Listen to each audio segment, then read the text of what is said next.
కొన్నిసార్లు అందరి దగ్గర ఉన్నది మన దగ్గర లేకపోతే ఏమనిపిస్తుంది? అందరికీ దేవుడు ఇచ్చేస్తున్నాడే, నాకెందుకు ఇవ్వట్లేదు? అందరికీ సహాయం చేసేస్తున్నాడే, నాకెందుకు సహాయమో చేయట్లేదు? But God has a plan. దేవునికి ఒక ప్రణాళిక ఉంది, దేవునికి ఒక ఉద్దేశము ఉంది. కొన్ని సంవత్సరాల క్రితం ఒక సహోదరి నా దగ్గరకు వచ్చి అన్నారు, బిడ్డ కోసం అమ్మా నేను ఇంత ఎదురు చూస్తూ ఉన్నానే, పెంచలేని వాళ్ళకి బిడ్డలు పుడుతున్నారు కదమ్మా, నాకెందుకు ఇవ్వట్లేదు దేవుడు? పెంచలేరు, రోడ్డు మీద పడేస్తూ ఉంటారు. కొంతమందిని చూస్తూ ఉంటాం కదా, వాళ్ళకి కనీసం ఒక పూట కూడా సరిగ్గా ఫుడ్ పెట్టలేని వాళ్ళకి ఇస్తున్నాడు దేవుడు, నాకెందుకు ఇవ్వట్లేదు? ప్రాబబ్లీ నీకు కూడా అలా అనిపిస్తూ ఉందేమో. ఎందుకు?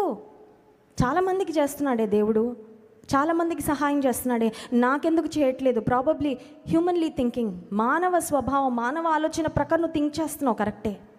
కానీ దేవునికి ఒక ఉద్దేశము, అది ఏదైనా సరే, నీకు వచ్చిన కష్టము, నీకు వచ్చిన నష్టము, నీకున్న కొరత, నీకున్న ఇబ్బంది, నీవు కారుస్తున్న కన్నీటి వెనకాల దేవునికి ఒక ఉద్దేశం ఉంది. అది ఎప్పుడు మర్చిపోవద్దు.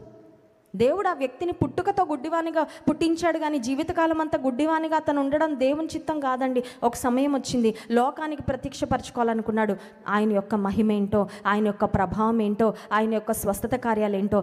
దాని కొరకు యేసయ్య ఒక ప్రత్యక్ష సాక్షిగా, దేవుడు ఒక బలమైన సాక్షిగా ఈ పుట్టుకతో గుడ్డివానిని దేవుడు ఎన్నుకున్నాడు, ఏర్పరచుకున్నాడు.